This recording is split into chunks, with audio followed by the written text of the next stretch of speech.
Yes guys, magluluto tayo ngayon ng ginataang manok. Gusto ko kasi talaga magluto niyan, parang nakakamiss lang magluto ng ganyan. Ayan, nagigisa na tayo ngayon ng bawang, sunod sibuyas.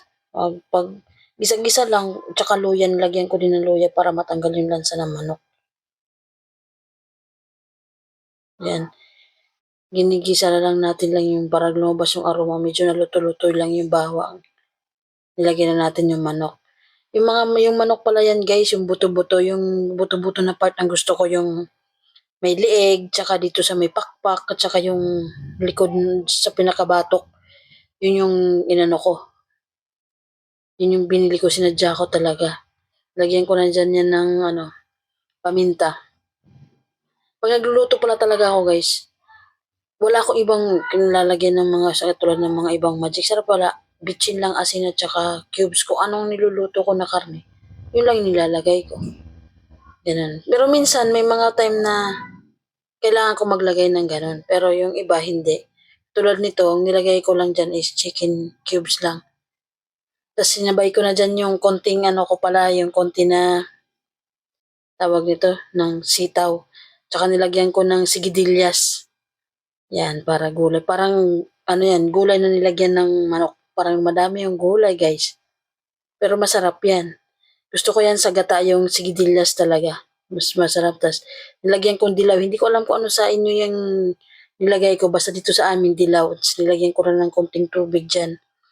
Para medyo lang lumambot lang yung manok. Tas yun, tinakpan na. Ilang minuto lang. Yan, pinasip-sip ko lang yung sabaw niyan. Tsaka nilagyan ko na siya ng gata. Yan, parang naparami nga ata dyan yung gata ko guys eh. Yan o, parang naparami. Pero wala naman, sasayang lang kung hindi iubos. Inubos ko na. Medyo malapot talaga siya guys, sobrang lapot. Ayan o, nilagyan ko talaga siya ng Yan, masarap yan guys. Tapos lagyan ko na ng, laglang ko na ng, guys, nilagyan ko na siya dyan ng malunggay. Tapos yan, nilagyan ko ng sili. Dagdagan ko ng sili, parang kulang kasi yung sili. Ayan guys, tikiman time.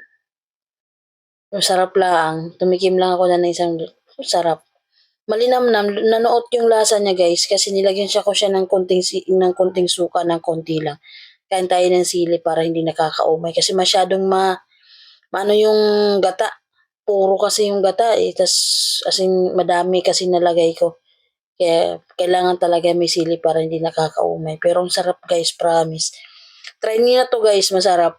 Hindi kayo magsisisi. Pero kailangan paminsan-minsan lang tayo kumakain ng mga ganyan eh para hindi nakakaumay talaga. Kaya kanina nagki-crave lang talaga ako. Naisip ko kung magtitinola ba ako or maggagata.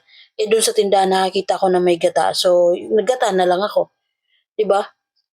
Ang sarap lang guys. Tikman nyo na guys. O di kaya kahit kukunti lang naman yung binili kong manok dyan. Kasi pang akin lang naman talaga. 100 pesos na manok. Fight na. Okay okay na. Madami na yan. 2 beses ko nakakainin yan. Sarap lang guys. Try nyo na guys. Yan o, di pa ako nakontento dyan. Nakailang sandok pa ako ng kanin dyan. Let's go guys. Maraming salamat. Thank you for watching guys. Follow and subscribe.